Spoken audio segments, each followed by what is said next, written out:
What's up, everybody? This is Ryan with RHRSwag.com. Here to show you a tech tip of how to put on a decal.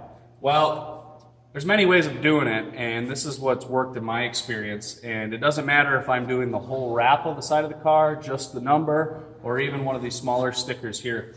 But basically what I've done is I try to square up the sticker to anything square on the car as well. And then I would tape off both sides, like I have done here, nice and square. And then I put a piece right in the middle of it of tape to cut it in half.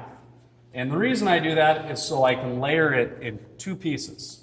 And when you got that huge wrap on the side of a car, this is very easy to do. So since I have it taped in the middle here, I can pull the backing off, like so. Cut it with the scissors. And you don't have to get right next to it, just as long as it's square. And this nice piece of tape holds it square. And you come back over and you just got to get it started. Make sure you're nice and square. And then layer it. When you use a big wrap or a bigger sticker, I prefer using a squeegee. Just in case you don't get any bubbles. That helps the process. And it also cleaning the backside with some glass cleaner and a ShamWow rag as well. As you can tell, I got that big part off. I come back over and just kind of work it slowly.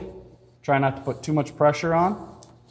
And next thing you could do is also put a heat gun next to it with your squeegee, and that makes sure it enforces it stays on the tin. And hopefully these tech tips help you.